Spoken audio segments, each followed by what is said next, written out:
आपके कपड़े देखे, आपके साधन देखे, और कहीं ना कहीं मैंने ये भी महसूस किया कि आपके चेहरे पे उम्मीद तो है, आपके चेहरे पे आशा की किरण तो है, लेकिन आपके चेहरे के साथ साथ आपके मन में ये चिंता भी है कि वो दिन कब आएगा जब हमें भी देश में बराबर के अधिकार, सम्मान और इज्जत की जिंदगी मिलने का काम होगा।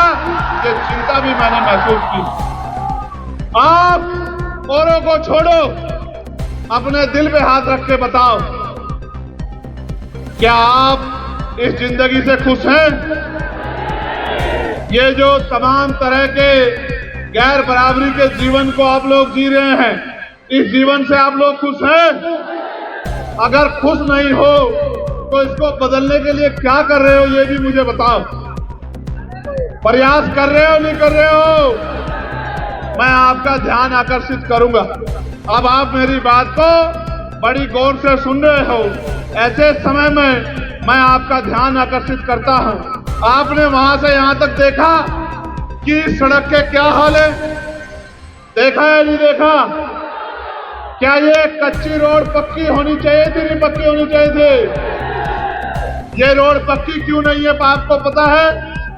आप किसी भी धर्म के तीर्थ पे जाके देख लो, किसी भी धर्म के ऐतिहासिक स्थल पे जाके देख लो, सरकारों ने बहुत बड़े बड़े योगदान देके उसका सौंदर्यीकरण कराने का काम किया है। करोड़ों करोड़ों रुपए देके वहां का जीर्णोद्धार करने का काम किया है। और यहाँ आपकी लाखों की आबादी है, आपके ऐतिहासिक स्थल का जीर्णोद्धार तो छोड़ो, एक पक्का रास्ता भी बनाने का काम नहीं किया। ये तो जब इनको सूचना मिली कि मैं आ रहा हूं तो इन्होंने कच्ची पक्की सड़क जो है 3-4 दिन में निर्माण की है। ये भी कमेटी के लोगों ने की है।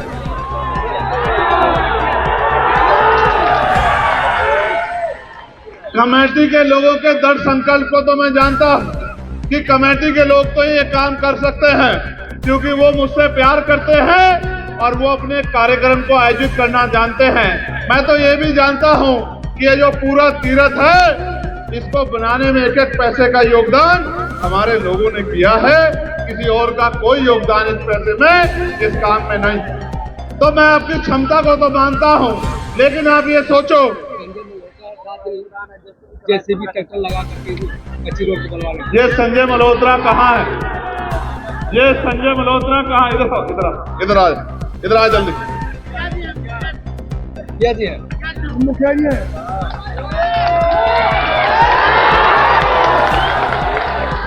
ये संजय मल्होत्रा मुखिया, हमारा भाई खजूरा पंचायत वाला, इसने दिन रात अपना ट्रैक्टर लगा के आपके और मेरे लिए इतनी अच्छी व्यवस्था करने का काम किया। इसके लिए जोरदार ताली बजाओ सब लोग।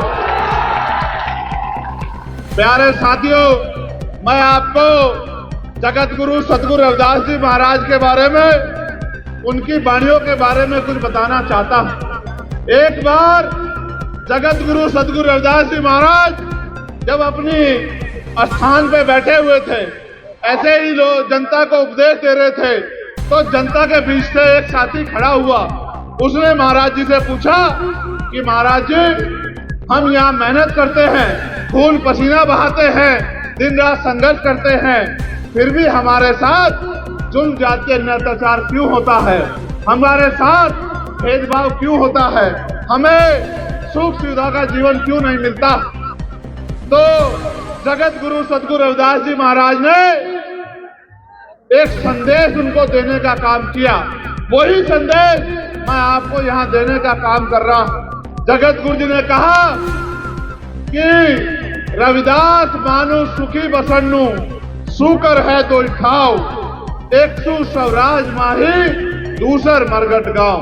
जगत गुरु जी ने कहा कि सुख शांति का जीवन जीने के 2 रास्ते हैं।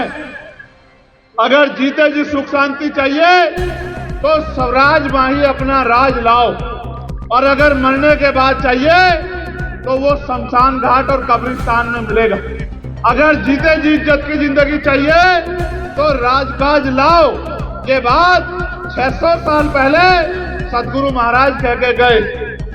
और उन्होंने कहा जो सामने संगत थी कि महाराज जी राज तो अभी भी है, राजाओं का राज तो है, लेकिन हमारे जीवन में सुख शांति क्यों नहीं?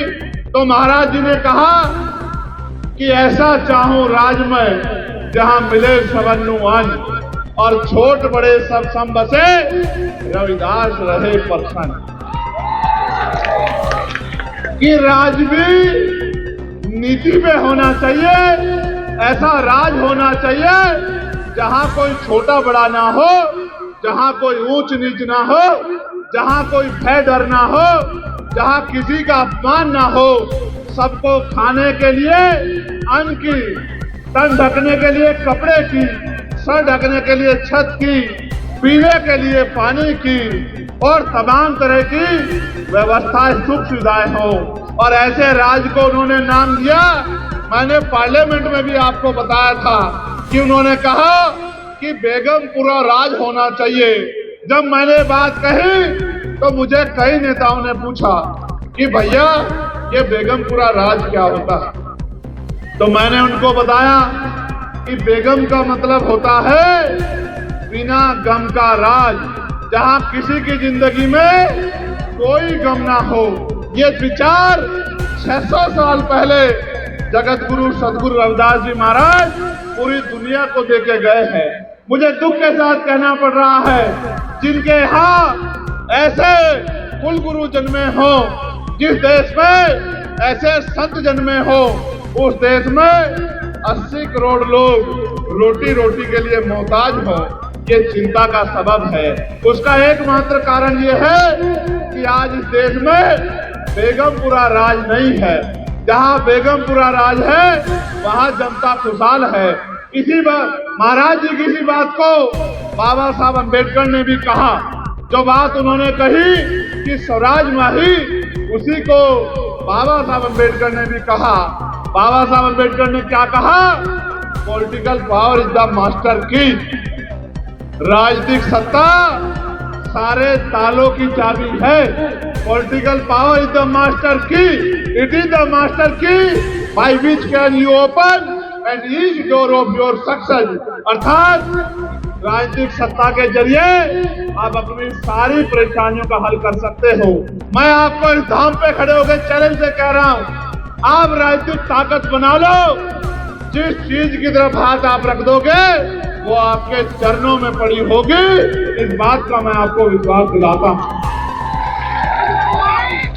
यही बात मानवर साहब काशीराम जी ने अपनी क्लास 1 की नौकरी छोड़ के गांव गांव जाके, घर घर जाके लोगों को समझाने का काम किया और अपना पूरा जीवन इस हक वंचित समाज में भाईचारा पैदा करने और इनको अपने पैरों पे खड़ा करने के लिए लगा दिया।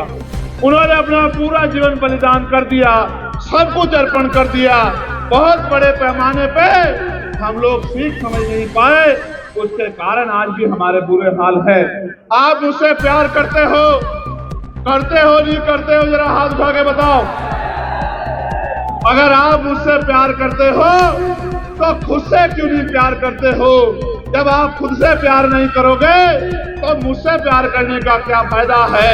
जब तक आप अपना भला नहीं करोगे, अपने लिए सुख सुविधा नहीं तैयार करोगे, अपने लिए इज्जत की जिंदगी तैयार नहीं करोगे, तब तक कुछ भी बदलने वाला नहीं है। मैं आपको कह रहा हूं मेरे प्यारे भाइयों, एक बार जगत गुरु सदगुरु रविदास जी महाराज की बात पर पहरा दे दो। एक बार डॉक्टर बाबा साहब अम्बेडकर की बात पर पहरा दे दो। एक बार मान्यवर काशीराम साहब की बात पर पहरा दे दो और एक बार अपने भाई चंद्रशेखर आजाद का साथ दे दो। फिर आप देखना कि किसी गुंडे की हिम्मत नहीं होगी कि आपकी इज्जत और आपकी जमीन की तरफ आंख उठा के देख ले। मेरी बात को आप लोग याद रखें। जिस दिन आप अपनी ताकत बना लोगे, ये सामंती गुंडे जो आप पे जुल्म करते हैं, ये बिलों में छुप जाएंगे और रहम की भीख मांगेंगे। जिस दिन आप अपनी ताकत बना लोगे, और जब तक आप ताकत नहीं बनाओगे, आप महसूस करके देखो जो बात मैं आपसे कह रहा हूं। गांव में गरीब और अमीर पूरा मिला जुला समाज रहता है। यहाँ खड़ा हुआ एक गरीब हाथ उठा के बताए कि किसी पैसे वाले ने उनका हाथ पकड़ के उनकी गरीबी दूर करने का काम किया हो। जितने लोग यहाँ खड़े हो जरा हाथ उठा के बताओ। जो गांव में रह के आपका दुख दर्द देख के, आपके आंसू देख के, आपके फटे कपड़े देख के, आपका टूटा हुआ मकान देख के जिसका दिल नहीं पसीजता, क्या वो आपका भला कभी कर सकता है क्या? आप कभी किसी के पीछे जाके खड़े हो जाते हो, कभी किसी के पीछे जाके खड़े हो जाते हो। आपको समझ नहीं आया कि जो गांव में रह के आपके आंसू देख के आपका भला नहीं कर सकता, अपने हिस्से से एक रोटी आपको नहीं दे सकता, वो आपका और आपके बच्चों का जीवन भविष्य कैसे बनाने का काम करेगा? आपको समझ नहीं आया मेरे लोगों। मैं आपको कह रहा हूं, मैं तब तक आपकी मदद नहीं कर पाऊंगा जब तक आप मेरी ताकत नहीं बनोगे, मेरा हाथ नहीं पकड़ोगे, मुझे मजबूत नहीं करोगे और अपनी शक्ति नहीं बनाओगे। मैं अभी मथुरा में गया, आपने देखा मथुरा में 2 बच्चों की शादी